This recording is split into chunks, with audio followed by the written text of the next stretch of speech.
नमस्कार. टाइम्स डिजिटलमध्ये आपलं स्वागत आहे. कोकणातील सर्वाधिक खपाचे दैनिक रत्नागिरी टाइम्सचे टाइम्स डिजिटल आपल्यासाठी ताज्या बातम्यांचं वार्तापत्र सादर करत आहे. आजच्या ठळक बातम्या. गोव्याचे माजी मुख्यमंत्री रवी नाईक यांचे निधन. जागतिक अंध दिन निमित्त खेड शहरात लायन्स क्लबची रॅली. एसटी कामगारांच्या मागण्या मान्य, कणकवलीत आनंदोत्सव. दापोली बसस्थानक गेटसमोर मच्छी विक्री, प्रशासनाचे दुर्लक्ष. सासोली येथील जंगली झाडांची तोड, वनखात्याचा चाप.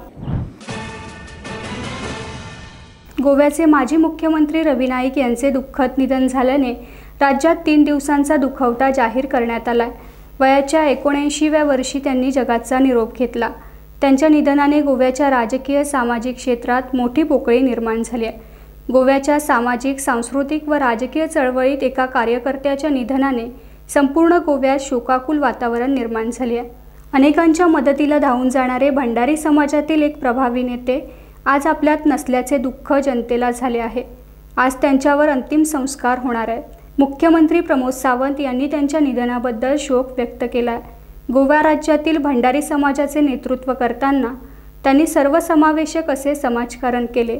1991 मध्ये त्यांनी मुख्यमंत्री पदाची सूत्र स्वीकारली आणि 28 महिने त्यांनी पद सक्षमपणे भूषवलं. गोव्याच्या प्रगतीसाठी त्यांनी कठोर नियमावली तयार केली. 1984 मध्ये ते प्रथम आमदार झाले आणि 1998 पर्यंत ते आमदार म्हणून निवडून आले. ऑक्टोबर 2000 मध्ये मनोहर सरकारच्या काळात त्यांनी भाजपमध्ये प्रवेश केला. युती सरकारमध्ये उपमुख्यमंत्री म्हणून काम केले. 2002च्या लोकसभापूर्वी त्यांनी भाजपला सोडचिठ्ठी दिली. तसेच 2021 मध्ये त्यांनी भाजपमध्ये पुन्हा प्रवेश केला. 2022 मध्ये फोंडा येथून त्यांनी पक्षाला विजय मिळवून दिला. प्रमोद सावंत यांच्या नेतृत्वात भाजपमध्ये ते कॅबिनेट मंत्री झाले.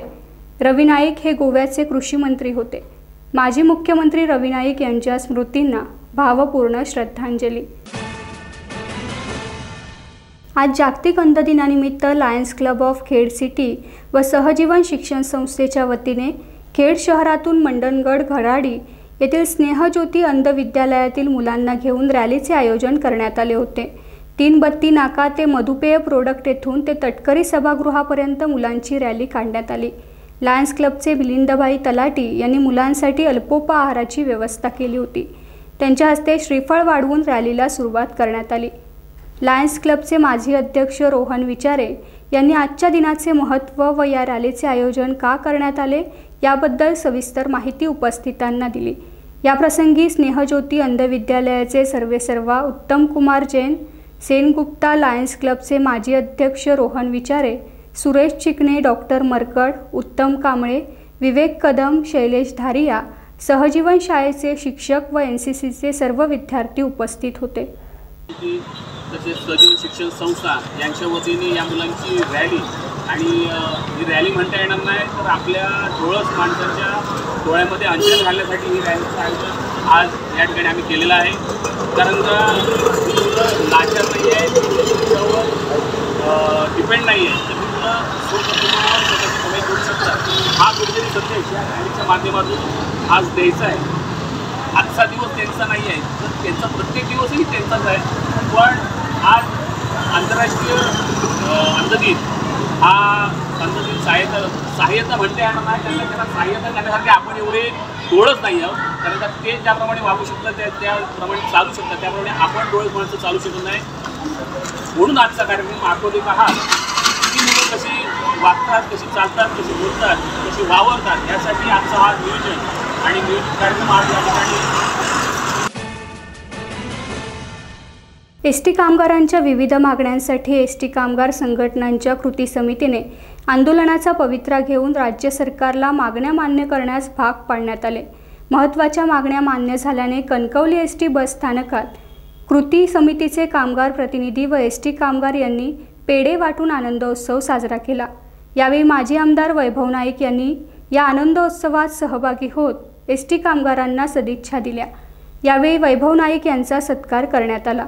शिवसेना खासदार तथा शिवसेना एसटी कामगार सेना अध्यक्ष अरविंद सावंत, सरचिटणीस हिरेनजी रेडकर, कार्याध्यक्ष प्रदीप धुरंधर आणि सुभाष जाधव यांच्या अथक प्रयत्नांनी शिवसेना एसटी कामगार सेनेने एस मधील 18 संघटनांना एकत्र घेऊन एस महामंडळ संयुक्त कृती समिती स्थापन केली आहे। या कृती समितीच्या पहिल्याच प्रयत्नांना यश आलं आहे।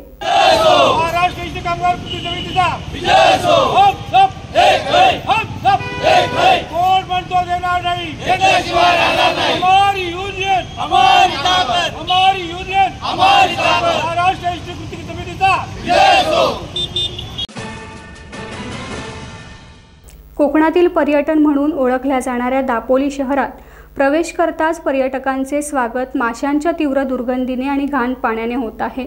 दापोली बसस्थानकाच्या मुख्य गेट समोर महामार्गालगतच मासे विक्रेत्यांनी बस्तान मांडल्यामुळे ही समस्या निर्माण झाली आहे। प्रशासनाच्या दुर्लक्षामुळे नागरिक आणि पर्यटक दोघांनाही याचा नाहक त्रास सहन करावा लागतोय। बसस्थानकाच्या गेट समोर मासे विक्री सुरू असल्यामुळे रहदारीला मोठा अडथळा निर्माण झालाय। सासोली गावातील ग्रामस्थ यांच्या काही एकर जमिनी एका कंपनीने खरेदी केल्या। या ठिकाणी कोणत्याही प्रकारची वृक्षतोड केली जाणार नाही। या ठिकाणी लोकांना राहण्यासाठी बंगले बांधले जाणार आहेत असे जाहीर केले होते। याच जमिनीत वन विभाग, पर्यावरण तसेच महसूल विभाग यांच्या नियमांचे उल्लंघन करून या ठिकाणी 2 मोठी JCB मशीन लावून अवैध रस्ता काढत असताना या ठिकाणी असलेली मोठमोठी जंगली झाडं मशीन लावून उद्ध्वस्त करून पर्यावरणाची हानी केली अशी ग्रामस्थांची तक्रार आहे।